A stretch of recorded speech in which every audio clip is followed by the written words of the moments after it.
Olá, família. Como eu prometi a vocês, estou aqui para começarmos a estudar o livro de Isaías. Mas antes de começarmos a leitura do primeiro capítulo de Isaías, vamos estudar um pouquinho sobre a vida de Isaías, né? Isaías, ele foi um profeta que o ministério dele foi bem longo, por volta de 64 anos. Ele cobriu uma média de 4 reis de Israel. O fim dele não foi muito bom, ele estava muito velhinho, mas ele foi morto, ele foi decapitado pelo filho do último rei, que não foi segundo o coração de Deus, e como Isaías era um profeta que falava a verdade, ele não gostou muito e ele acabou sendo decapitado, bem velhinho. Você imagina, se o ministério dele de profeta, ele profetizou durante 64 anos, você imagina com que idade ele foi assassinado. Nem Isaías escapou da fúria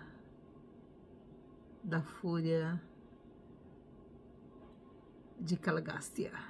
Calegácia foi o primeiro príncipe que tinha o governo da nossa terra na mão dele. Okay? Ele está exilado, claro, junto com o chefão dele, que é Lúcifer.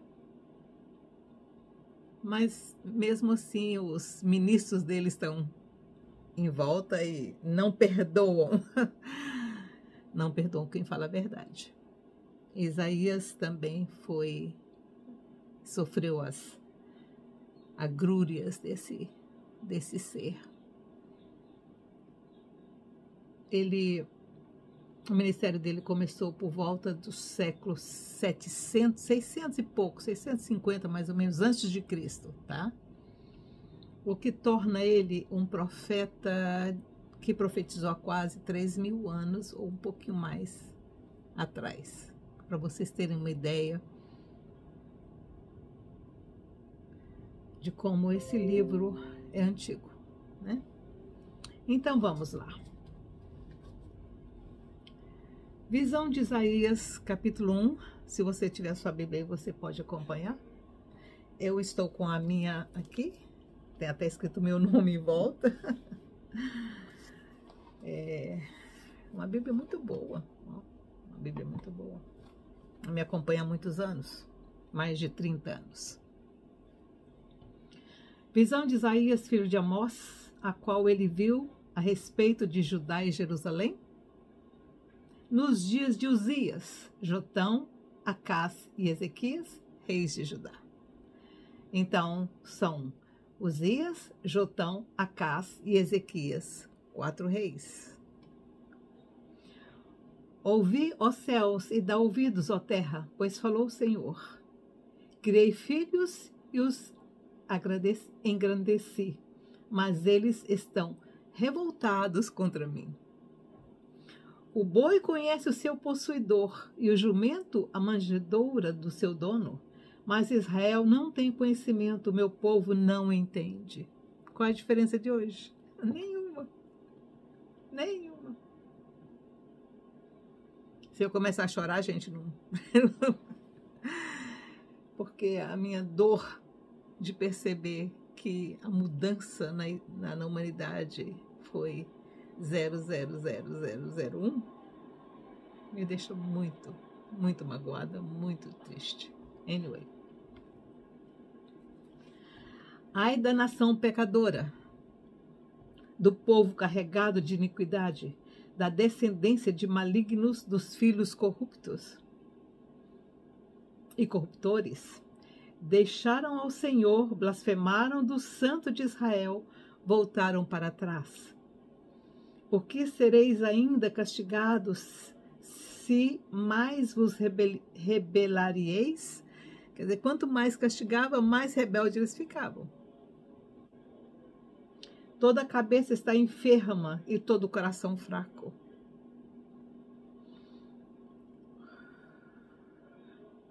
Desde a planta do pé até a cabeça não há nele coisa sã, senão feridas. Confusões e chagas podres, não espremidas, nem atadas, nem amolecidas com óleo. A vossa terra está assolada, as vossas cidades abrasadas pelo fogo. A vossa região, os estranhos a devoraram na vossa presença e se acha devastada, como numa subversão de estranhos. A filha de Sião é deixada como um abrigo na vinha, como uma choupana no pepinal, como uma cidade sitiada. Pepino era uma das verduras mais usadas em Israel, até hoje, até hoje. Que ele fala aqui sobre o pepinal, né? A filha de Sião é deixada como um abrigo na vinha, como a choupana no pepinal, como uma cidade sitiada. Isso significa que toda Israel, espiritualmente, estava assim, pequenininha, abandonada. Se o Senhor dos Exércitos não nos deixara algum remanescente, já seríamos como Sodoma e semelhantes a Gomorra.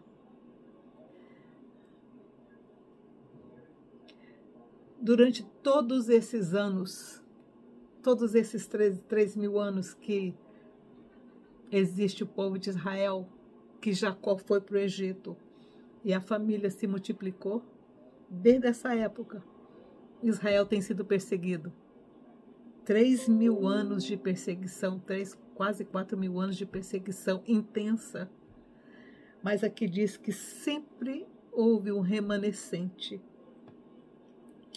Se o Senhor dos Exércitos não nos deixara algum remanescente, nem que seja uma família, mas graças a Deus são mais do que isso, né?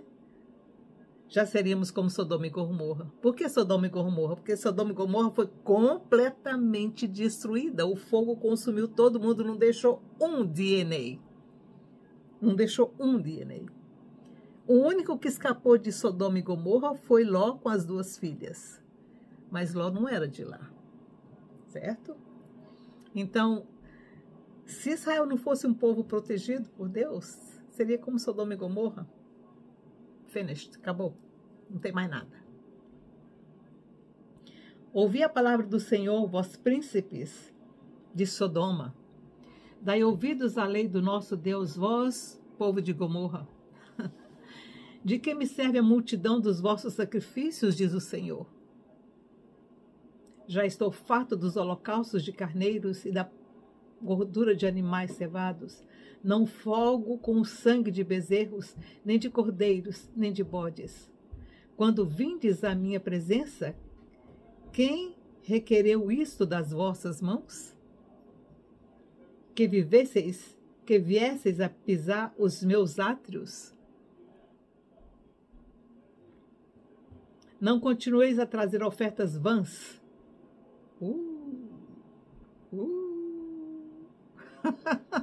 Yeah. Tá aí um alerta para nós também. Esse é um alerta para todos nós. Quando vindes à minha presença, vou repetir. Quando vindes à minha presença, quem requereu isso das vossas mãos? Que viesseis pisar os meus átrios? Não continueis a trazer ofertas vãs. O incenso é para minha abominação, e também as luas novas, os sábados e as convocações das congregações. Não posso suportar iniquidade, nem um ajuntamento solene.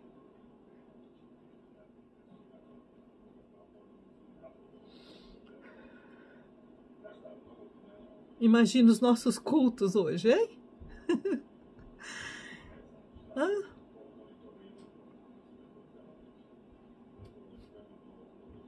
Eu fiquei assim impressionada quando eu fui ao Brasil. E depois eu comecei a acompanhar alguns cultos no Brasil. Para que ter gente dançando lá em cima?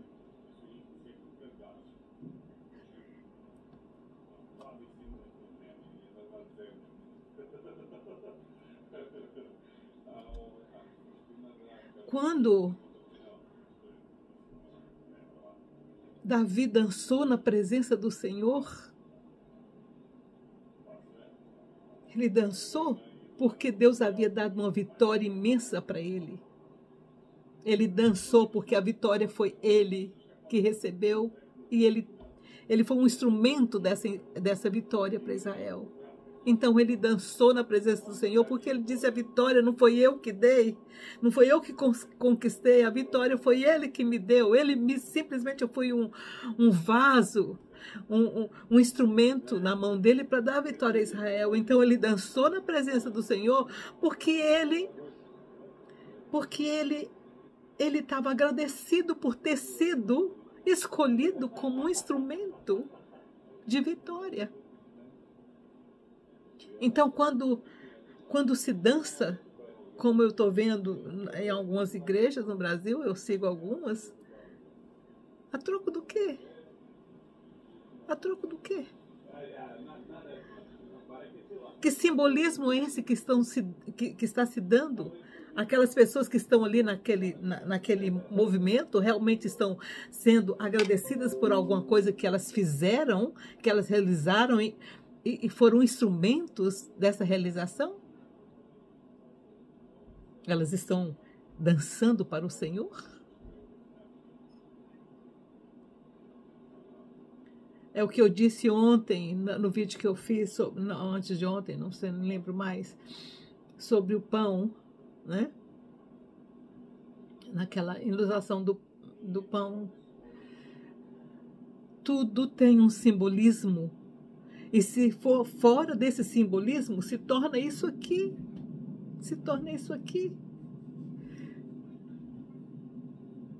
Não continueis a trazer ofertas vãs, o incenso é para minha abominação, e também as luas novas, os sábados e as convocações das congregações.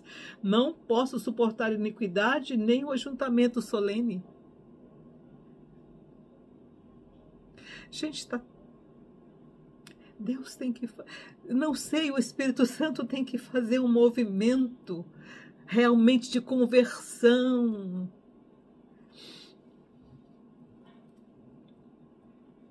As vossas luas novas e as vossas solenidades, a minha alma as aborrece.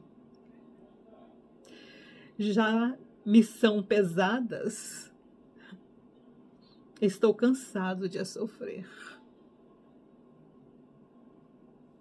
Pelo que quando estendeis as vossas mãos, escondo de vós os meus olhos. Sim, quando multiplicais as vossas orações, não as ouço. As vossas mãos estão cheias de sangue. Lavai-vos e purificai-vos, tirai a maldade dos vossos atos de diante dos meus olhos, cessai de fazer o mal. E aprendei a fazer o bem. Praticai o que é reto, ajudar. Agora vamos ver o que é, né? O que é reto.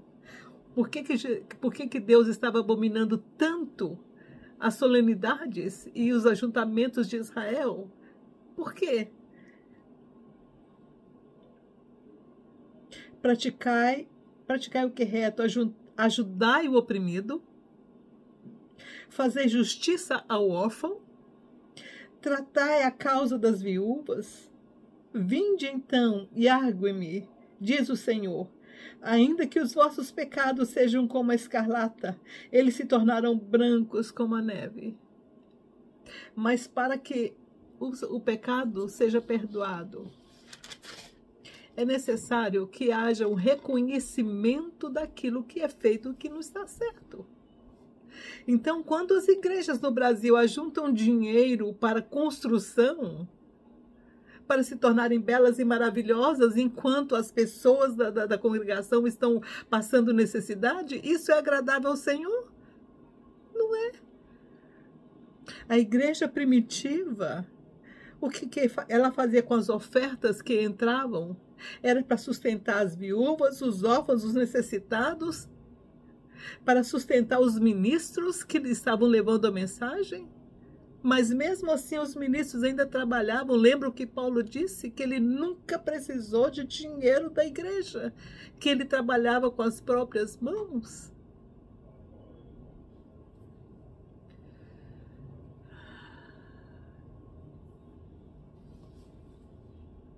Ainda que sejam vermelhos como o carmesim, se tornarão como a branca lã. Mas só depois que as suas mãos deixarem de fazer o mal. Aí sim, os pecados serão perdoados e aquilo que for negro será purificado como a lã e como a neve, e aquilo que não estiver bem será como ele diz aqui.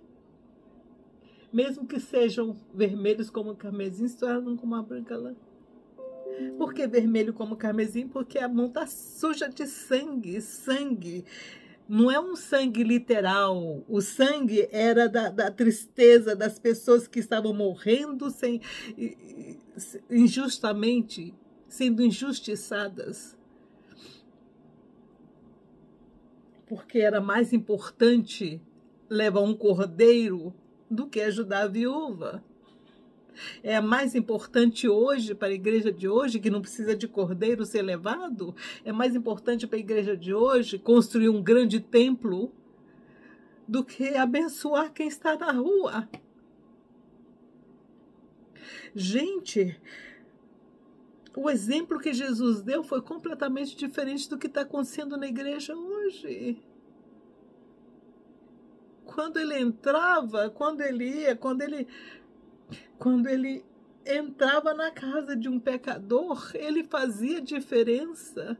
O que está acontecendo com a igreja hoje não está fazendo diferença.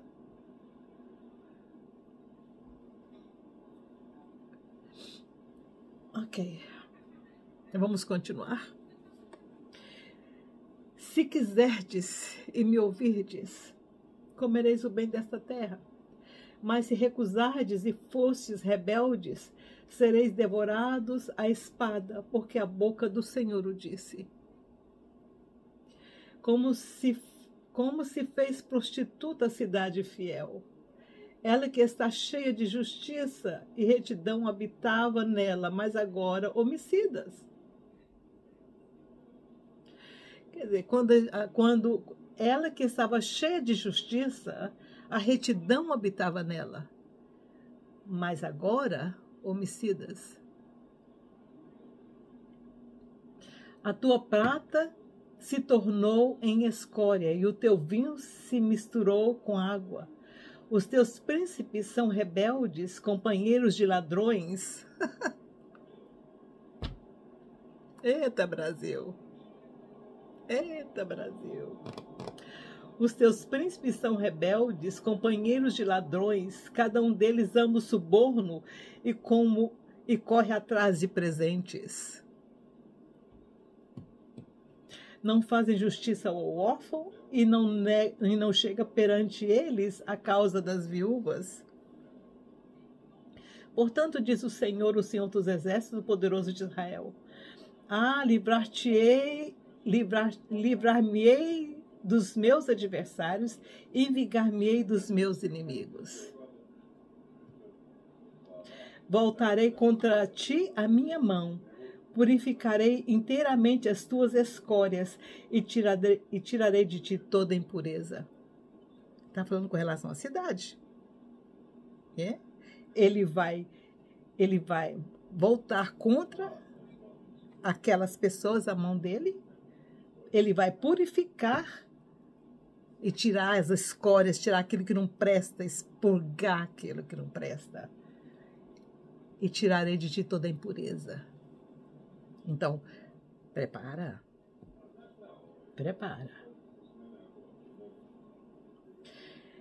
Restituir-te-ei os os teus juízes como eram dantes, e os teus conselheiros como antigamente. Então te chamarão cidade de justiça, cidade fiel. Sião será remida com a justiça e os meus arrependidos com retidão. Mas os transgressores e os pecadores serão juntamente destruídos, e os que deixaram o Senhor serão consumidos. Vós vos envergonhareis por causa dos carvalhos sagrados que cobiçastes, e sereis confundidos por causa dos jardins que escolhestes. Sereis como o carvalho ao qual caem as folhas, e como a floresta que não tem água. O forte se tornará em estopa, e a sua obra em faísca. Ambos arderão juntamente, e não haverá quem os apague.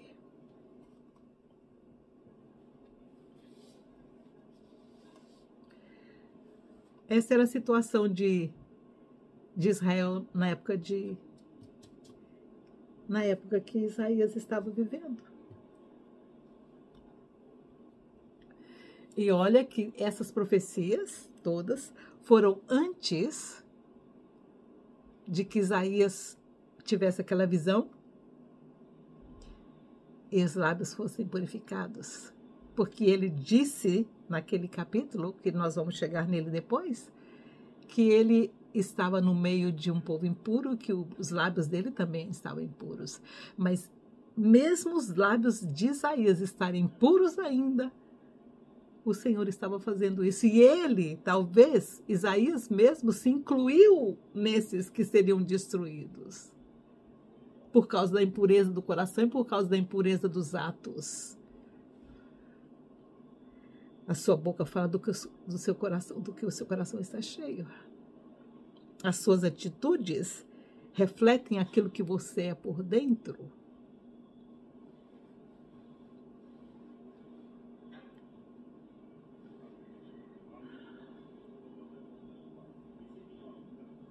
Esse foi o primeiro capítulo de Isaías.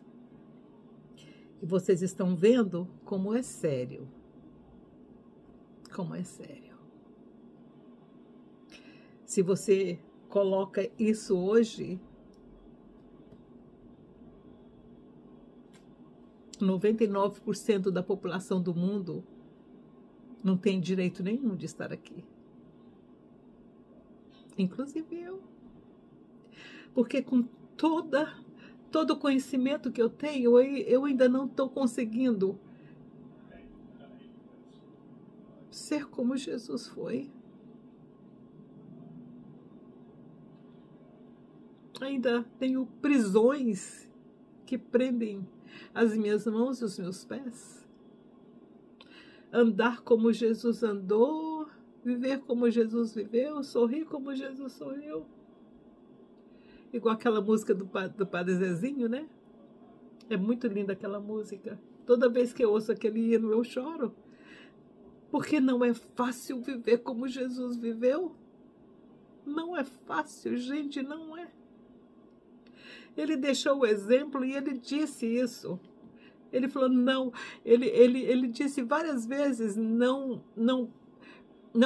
baseiem o seu evangelho, o meu evangelho na minha pessoa, como Jesus de Nazaré, mas baseia a mensagem que vocês vão transmitir para o mundo, na mensagem que eu deixei para vocês, naquilo que eu ensinei, naquilo que eu vivi, e não na pessoa. O que nós fazemos hoje é uma idolatria, né? Nós adoramos Jesus, mas não adoramos o que ele falou, o que ele fez, o que ele viveu. E esse que é o nosso erro. Não é idolatrar, não é ter essa coisa de ter a imagem de Jesus e idolatrar ele como pessoa, mas o que Jesus quis e falou, faça o que eu fiz, viva como eu vivi. A minha mensagem é mais importante do que a minha pessoa. Porque Jesus de Nazaré, gente, foi só um ser humano. O que ele é como Deus é outra coisa. Não é esse Jesus que viveu aqui. Esse Jesus que viveu aqui foi uma emanação daquilo que ele é. Ele é o Criador. E como Criador, ele quis deixar a mensagem de quê? Amar a Deus sobre todas as coisas e ao seu próximo como a você mesmo. E é o que estamos fazendo? Estamos amando Jesus, o bebê que nasceu em Belém? Aquela criança que viveu em Nazaré? Mas nós nem... A igreja hoje nem conhece o Jesus que viveu antes do ministério dele. A igreja nunca foi atrás de quem foi Jesus antes dos 3 últimos anos. Gente, o ministério de Jesus começou, ele tinha 33 anos. E foi só 3 anos, mas e o resto? O resto, ele foi pai dos irmãozinhos dele, porque quando o pai dele morreu, o José, Jesus tinha 14 anos. Aí Jesus teve que trabalhar. Ele tinha uma promessa, os pais dele também queriam, Maria e José também queriam levar ele para Jerusalém para que ele pudesse estudar aos pés do sacerdote de Gamaliel. Mas aí o pai dele morreu como uma providência divina, porque não era isso que Deus queria para ele, que o pai queria para Jesus. Então, tirou José. Aí Jesus teve que aprender. Jesus teve que trabalhar. Ele havia aprendido a profissão com o pai dele. Ele já sabia fazer mesa, cadeira. E aí ele pegou o pai dele também, tinha uma companhia, ele estava construindo, ele era construtor, né? Ele era um tipo de arquiteto hoje, né? Ele era um engenheiro, ele construía casas, ele construiu ele ajudou na construção do Palácio de Herodes, lá na Galileia, lá em cima. Então, sabe, e aí o José tinha deixado lá a carpintaria dele lá, e Jesus foi trabalhar para cuidar dos irmãos e da mãe. A mãe dele estava grávida quando o pai morreu, do último bebê, que foi uma menininha, e que depois, mais tarde, se tornou a esposa de Abel, que foi um dos que levaram que levaram a mensagem, né, para a Ásia. Então, era Raquel o nome dela, da última filha de Maria. E Jesus foi assim, ele foi um pai de família até os 25 anos, 26 anos, quando ele casou os primeiros irmãos dele. E aí ele foi viajar, e aí ele foi ao Egito, aí ele foi a Roma, e aí ele foi para Chipre, e aí ele fez um ministério imenso, mas a igreja não conhece essa história porque não vai atrás. E Jesus... Quer dizer, esse Jesus, ele foi quem viveu aqui, mas ele era mais do que isso. Ele é o nosso Criador, e como Criador ele veio para tentar, e foi o que ele fez. Foi o que ele fez. A vitória de Jesus contra Lúcifer e contra Caligácia não foi na cruz, foi bem antes da cruz. Foi quando ele foi tentado no monte e ele conseguiu vencer aquela tentação. Ali foi quando ele realmente venceu Lúcifer e venceu Caligácia. A cruz foi uma consequência. Foi a última tentativa de Lúcifer de destruir aquilo que Jesus estava tentando fazer, porque ele já sabia que ele não tinha mais, mas ele continua tentando até hoje. Ele continua tentando até hoje. Desculpa porque eu me emociono muito quando falo, porque está dentro do meu coração.